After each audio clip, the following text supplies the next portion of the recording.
Hello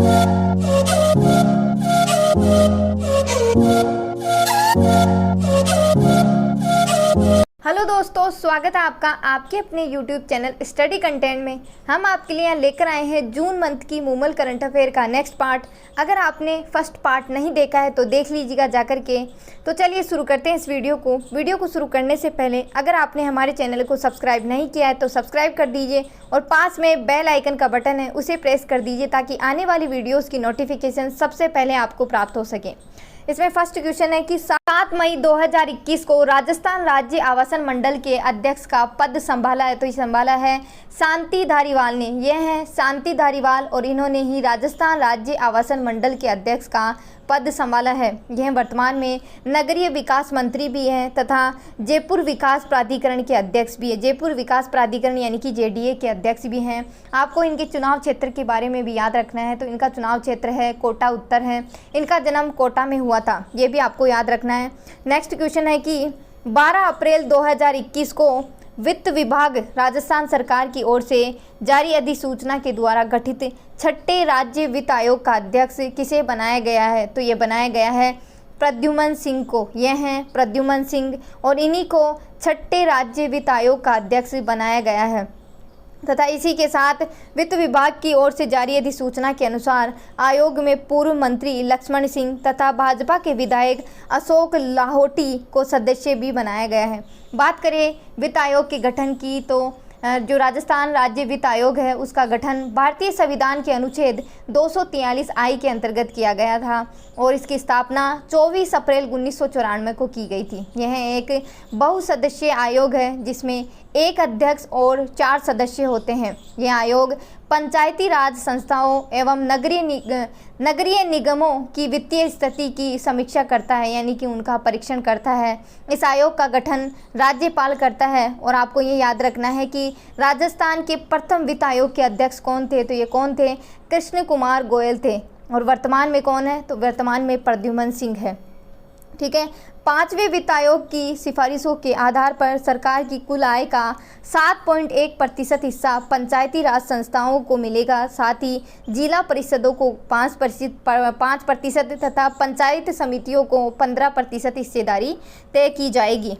next question है कि के बिरला फाउंडेशन के वर्ष 2020 के प्रमुख पुरस्कार हैं। पहला है इसमें व्यास सम्मान जो कि शरद कुमार पगारे को दिया गया था। उनका एक उपन्यास है पाटलिपुत्र की साम्राज्ञी और इसी पाटलिपुत्र की साम्राज्ञी के लिए इन्हें 2020 का व्यास सम्मान प्रदान किया गया। बात करें सरस्वती सम्मान की, तो ये शरण कुमार बिम्बाले को प्रदान किया गया है। इनकी रचना है सनातन और इसी सनातन रचना के लिए इन्हें वर्ष 2020 का सरस्वती सम्मान प्रदान किया गया। 2019 का जो सरस्वती सम्मान है वो वासुदेव मोही को प्रदान किया गया है और उनकी एक पुस्तक थी चेकबुक और इसी चेकबुक के लिए उन्हें 2019 का व्यास सम्मान प्रदान किया गया। आपको 2020 और 2019 दोनों के ही याद रखने क्योंकि दोनों से ही क्वेश्चन पूछे जाते हैं। घनश्याम दास बिरला पुरस्कार जो कि प्रोफेसर सुमन चक्रवर्ती को प्रदान किया गया है जो कि IIT खड़गपुर के मैकेनिक इंजीनियर हैं। 30वां बिहारी पुरस्कार जो कि मोहन कृष्ण बोहरा को प्रदान किया गया है। उनकी एक कृति है तस्लीमा संघर्ष और साहित्य, उसके लिए उन्हें 30वां बिहारी पुरस्कार प्रदान किया गया है। अच्छा, 30वां बिहारी पुरस्कार मोहन कृष्ण बोहरा को प्रदान किया गया है, तो 29वां किसे प्रदान किया गया, तो 29वां आयदान सिंह भाटी को प्रदान किया गया है। बात करें बिहारी की, तो ये बिहारी कौन थे, यह मिर्जा राजा जयसिंह के दरबारी कवि थे और इनकी एक कृति भी फेमस है बिहारी सस्सई, और ये बिहारी सस्सई एग्जाम में पूछी जाती है। नेक्स्ट क्वेश्चन है कि सरकारी सेवा में साक्षात्कार और भर्तियों के निर्धारित समय पर आयोजन के संबंध में 10 अप्रैल 2021 में गठित की गई समिति का अध्यक्ष किसे बनाया गया, तो ये बनाया गया है ML कुमावत को। यह है ML कुमावत और इन्हीं को सरकारी सेवा में साक्षात्कार और भर्ती संबंधी एक समिति गठित की गई है, उसका अध्यक्ष बनाया गया है। ये समिति क्या करेगी, तो ये समिति विभाग के स्तर पर रिक्तियों का निर्धारण करेगी, भर्ती एजेंसियों को रिक्त पद भरने का प्रस्ताव भेजेगी, भर्ती के लिए वार्षिक कैलेंडर भी जारी किया जाएगा और इसकी पालना सुनिश्चित करना तथा चयन सूची जारी करना, आरक्षित सूची के क्रियान्वयन और उसकी समय सीमा तय करना, भर्ती प्रक्रिया में न्यायिक विवादों को रोकने के उपाय, भर्ती प्रक्रियाओं को लेकर के सेवा नियमों के प्रावधान की समीक्षा तथा उनमें आवश्यक संशोधन भी करेगी यह समिति। नेक्स्ट क्वेश्चन है कि आदिवासियों के आस्था केंद्र बेणेश्वर धाम के समग्र विकास के लिए गठित बेणेश्वर धाम विकास बोर्ड का 9 अप्रैल 2021 को प्रथम अध्यक्ष किसे बनाया गया? तो ये बनाया गया है अच्युतानंद महाराज को। इसमें एक अध्यक्ष तथा सदस्य सचिव सहित 27 सदस्य होंगे और इसमें जो सदस्य होंगे वो राजस्थान, मध्य प्रदेश व गुजरात के प्रतिनिधि भी होंगे, हो सकते हैं जिनको सरकार मनोनीत करेगी। ठीक है, इसमें अध्यक्ष हैं अच्युतानंद महाराज है। जो सदस्य सचिव हैं वो अतिरिक्त जिला कलेक्टर डूंगरपुर से हो सकते हैं और जो सदस्य हैं वो बांसवाड़ा डूंगरपुर के जिला कलेक्टर, पर्यटन अधिकारी, कला जो संस्कृति विभाग है उसके अध्यक्ष भी हो सकते हैं, उसके सदस्य भी हो सकते हैं। ठीक है, इसकी घोषणा वर्ष 2019 के जो बजट जारी किया गया था उसमें की गई थी। अब 2 साल बाद इस बोर्ड का गठन किया गया है और इसी गठन के साथ अच्युतानंद महाराज प्रथम बेणेश्वर धाम बोर्ड के प्रथम अध्यक्ष बने हैं। ठीक है, बात करें बेणेश्वर धाम की तो बेणेश्वर धाम है कहाँ? तो ये सोम माही जाखम जो त्रिवेणी संगम है नवाटापुरा गांव डूंगरपुर में, वहाँ पर स्थित है। इसकी स्थापना संत मावजी के द्वारा की गई थी और यहाँ पर खंडित शिवलिंग की पूजा की जाती है। यहाँ पर मेला बढ़ता है माघ पूर्णिमा को, जिसे आदिवासियों का कुंभ भी कहते हैं। नेक्स्ट करंट अफेयर है कि किस आईपीएस अधिकारी को 7 अप्रैल 2021 को राजस्थान पुलिस आयोग का सचिव बनाया गया है? तो ये बनाया गया है भूपेंद्र कुमार दत्त को। यह है भूपेंद्र कुमार दत्त और इन्हीं को राजस्थान पुलिस आयोग का सचिव बनाया गया है।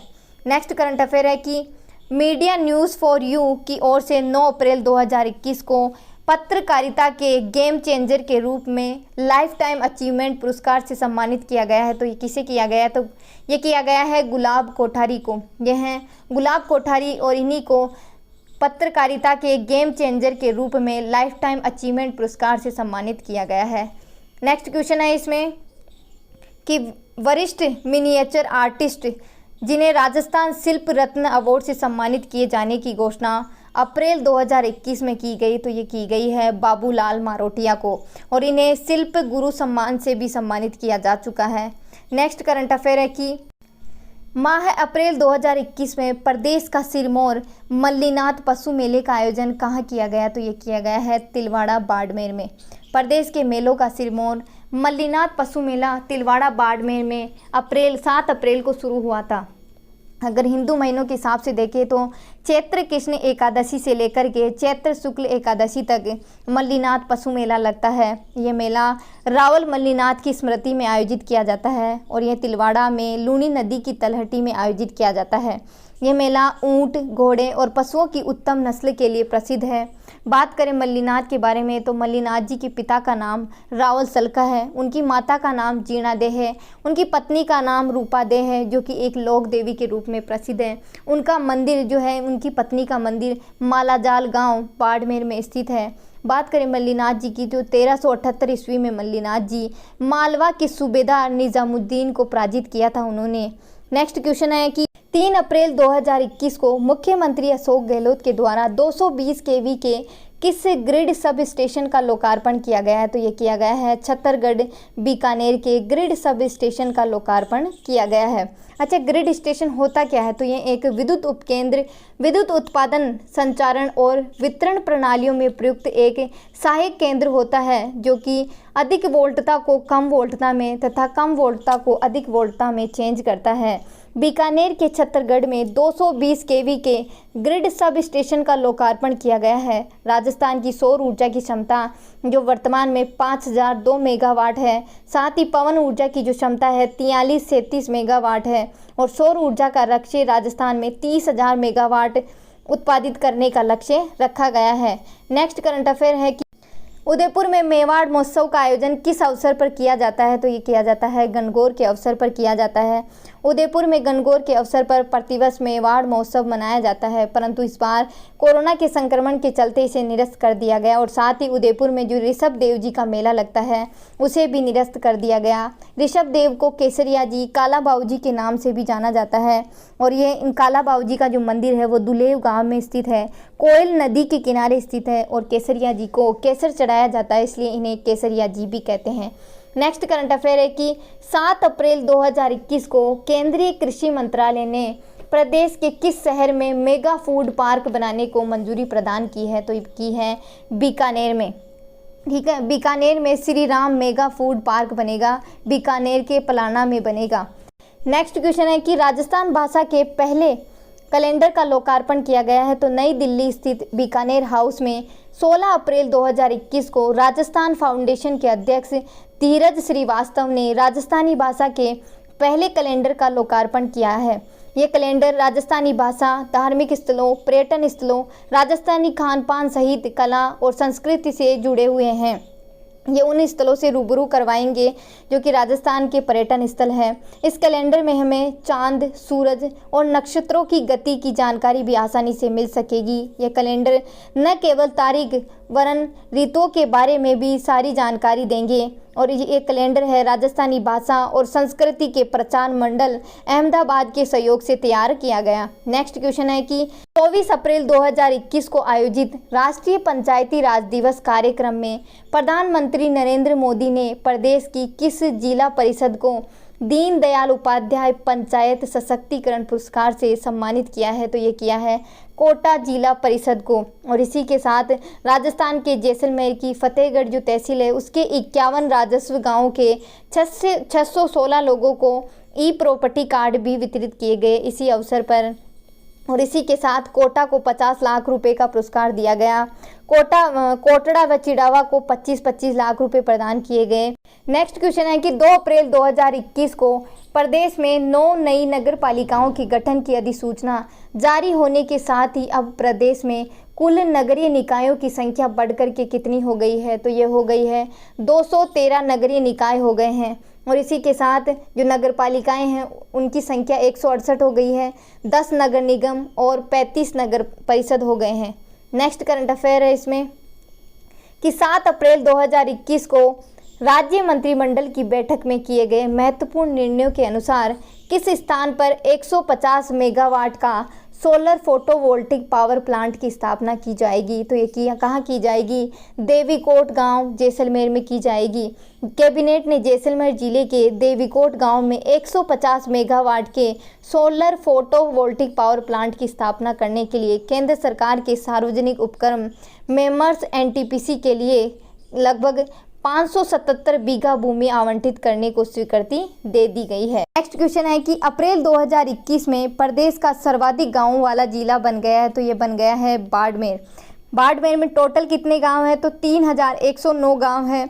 और दूसरे नंबर पर श्री गंगानगर रहा जिसमें कि 3060 गांव हैं। और इसी के साथ राजस्थान में कुल ग्राम पंचायतें हैं जो कि 11,341 टोटल ग्राम पंचायतें हैं। और बात करें टोटल ग्राम पंचायत समितियों की तो 352 टोटल ग्राम पंचायत समितियां हो गई हैं। नेक्स्ट क्वेश्चन है इसमें कि ताल छापर अभ्यारण्य में वन्य जीव प्रशिक्षण केंद्र खोले जाएंगे। माननीय मुख्यमंत्री अशोक गहलोत के द्वारा 14 मई 2021 और 22 में ताल छापर स्थित वन्य जीव अभ्यारण्य में वन्य जीव प्रबंध हेतु प्रशिक्षण केंद्र स्थापित किए जाएंगे और इन्हें संचालित करने हेतु इसकी घोषणा बजट में भी की गई थी। ताल छापर वन्य जीव अभ्यारण्य है कहाँ? तो यह है चूरू में स्थित है और इसकी स्थापना 1962 में की गई थी। नेक्स्ट करंट अफेयर है कि केंद्रीय भूजल बोर्ड के इन ग्रोथ सॉफ्टवेयर से मिली जानकारी के अनुसार वर्ष 2020 के प्रदेश में अतिदोहित क्षेत्रों की संख्या बताई गई है तो 205 बताई गई है। केंद्रीय जो भूजल बोर्ड है उसका कहना है कि अब तो पाताल में भी पानी नहीं बचा है। और इसी के साथ बांसवाड़ा, हनुमानगढ़, श्रीगंगानगर और डूंगरपुर 4 ऐसे जिले हैं जहां भूजल की स्थिति ठीक बताई गई है। नेक्स्ट क्वेश्चन है कि प्रदेश का कौन सा भौगोलिक क्षेत्र अफीम की खेती के लिए जाना जाता है? तो ये जाना जाता है मेवाड़ क्षेत्र। देश के 3 बड़े राज्य मध्य प्रदेश, राजस्थान और उत्तर प्रदेश में अफीम की खेती की जाती है। बात करें राजस्थान की तो राजस्थान के चित्तौड़गढ़, उदयपुर, कोटा, प्रतापगढ़, झालावाड़, भीलवाड़ा जिलों में अफीम का उत्पादन किया जाता है और अफीम को काला सोना के नाम से भी जाना जाता है। 1 अप्रैल 2021 को राज्य सरकार के द्वारा जारी किए गए सतत विकास लक्ष्य 2021 एसडीजी इंडेक्स 2021 के 2.0 के आंकड़ों में शीर्ष रैंक पर कौन सा जिला रहा? तो ये रहा है कोटा जिला। कोटा जिला पिछली बार 6ठे नंबर पर था। यानी कि 2020 में कोटा छठे नंबर पर था और वर्ष 2021 में कोटा ने टॉप किया है। ठीक है, वर्ष 2020 में झुंझुनू पहले नंबर पर था, जो कि वर्ष 2021 में तीसरे नंबर पर आ गया है।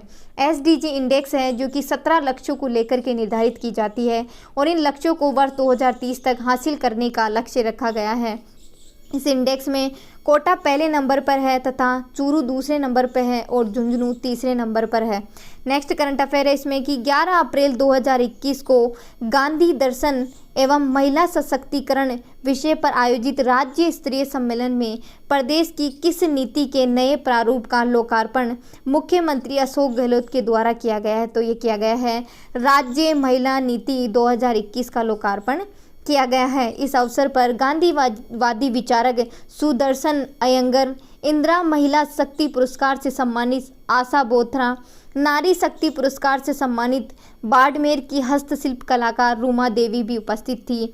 और इसी के साथ ये कहा गया है कि महिला शिक्षा को बढ़ावा दिया जाएगा, जिस उच्च माध्यमिक विद्यालय में कक्षाओं में 500 से अधिक छात्राएं होंगी वहां एक महिला महाविद्यालय खोला जाएगा। इसी के साथ घूंघट प्रथा जैसी सामाजिक जो बुराइयां हैं उनको दूर करने की भी घोषणा की गई है।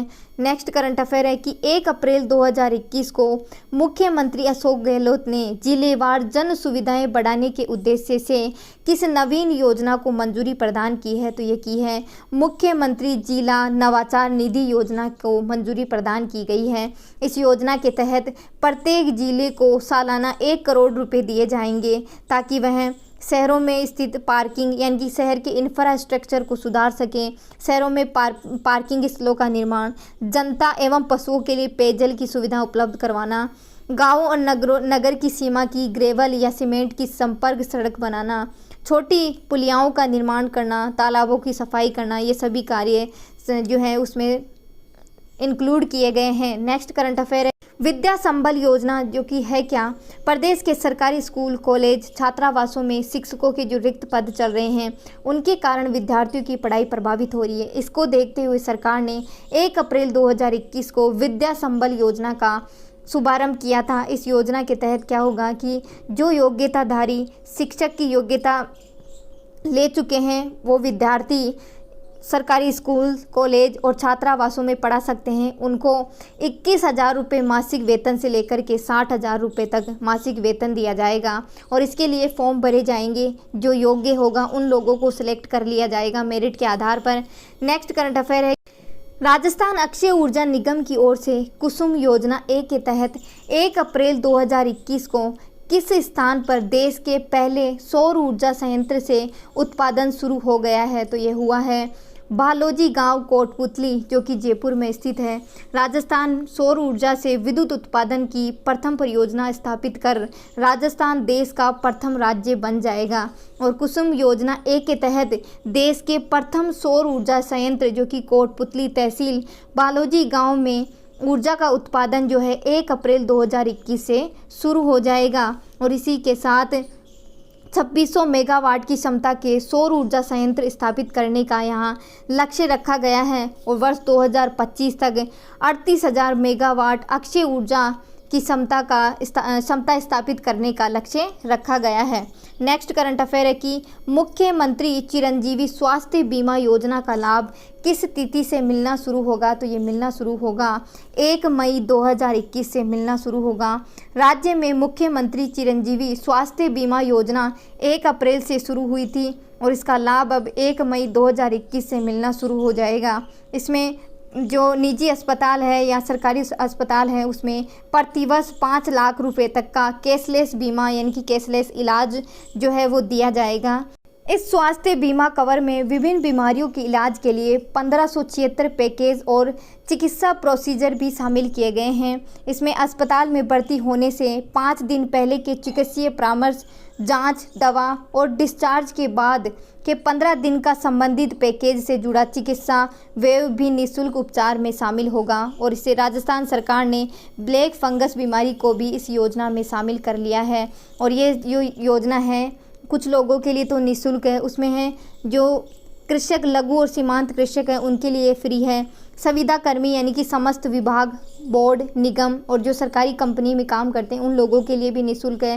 राष्ट्रीय खाद्य सुरक्षा अधिनियम यानी कि जिनको राशन मिलता है वो लोग, सामाजिक आर्थिक जनगणना के पात्र परिवार वो भी निःशुल्क है, और निराश्रित एवं असहाय परिवार भी इसमें निःशुल्क है। और इसी के अतिरिक्त इनके अलावा जो व्यक्ति हैं उनको 850 रुपये प्रति वर्ष भुगतान करना होगा। नेक्स्ट करंट अफेयर है कि डॉक्टर BR अम्बेडकर विशेष पैकेज रिप्स का आयोजन किया गया है, यानी कि राज्य सरकार ने निवेश प्रोत्साहन योजना रिप्स 2019 के तहत अजा एवं अजजा उद्यमियों के लिए 31 मार्च 2021 को डॉक्टर BR अम्बेडकर विशेष पैकेज घोषित किया है।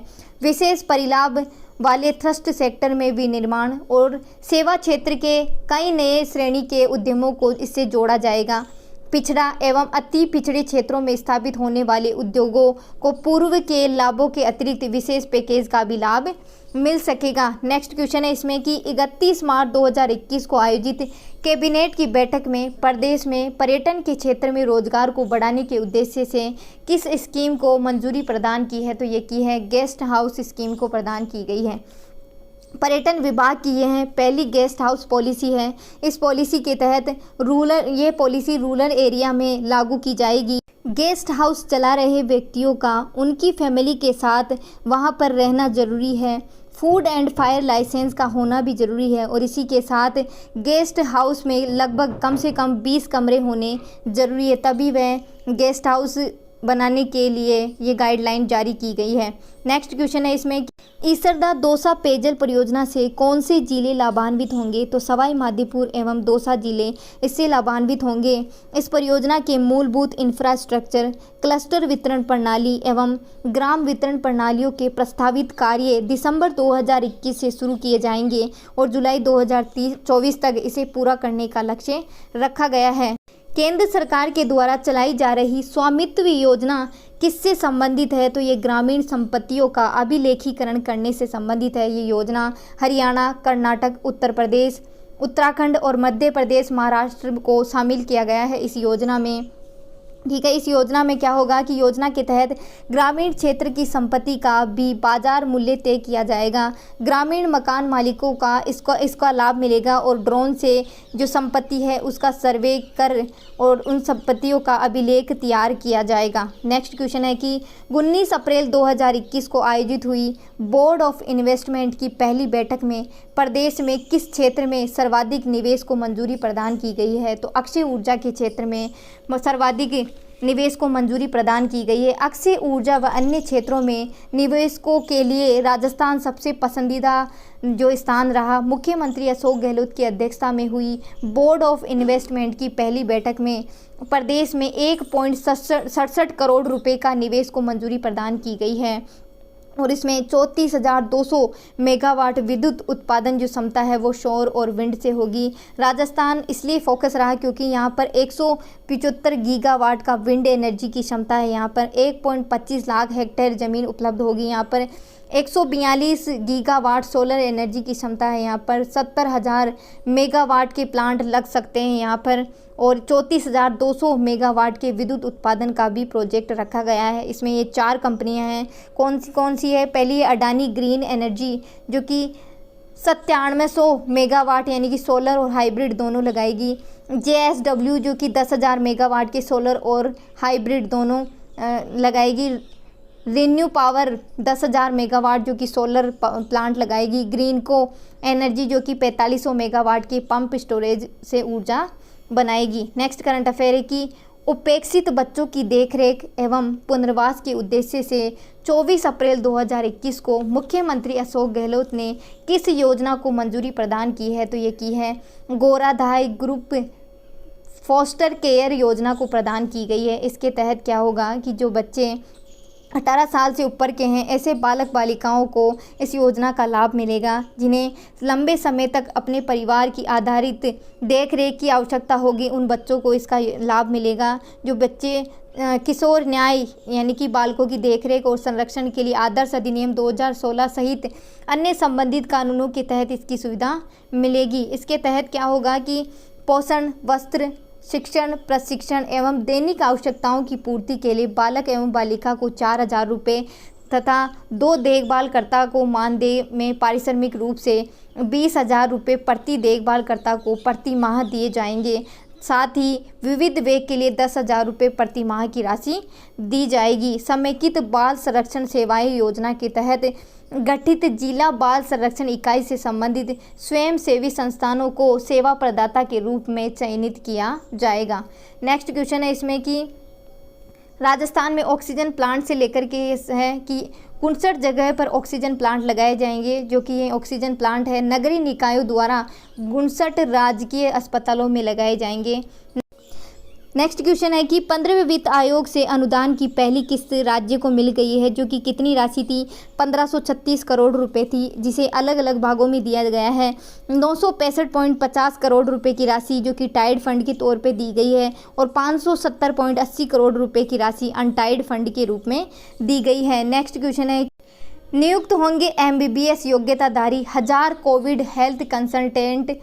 ठीक है, सरकार ग्राम पंचायत एवं वार्ड सहित प्रत्येक पंचायत स्तर पर कोविड हेल्थ सहायक नियुक्त करेगी, जो कि उनकी जो योग्यता होगी नर्स ग्रेड द्वितीय GNM और राजस्थान नर्सिंग काउंसिल में पंजीकरण को इसमें योग्यता को रखा गया है। तो वीडियो यहीं तक है। वीडियो को लाइक करें, शेयर करें, कमेंट करें वीडियो कैसी लगी और ऐसी ही और वीडियोज़ के लिए हमारे चैनल को सब्सक्राइब करना ना भूलें। जय हिंद, जय भारत।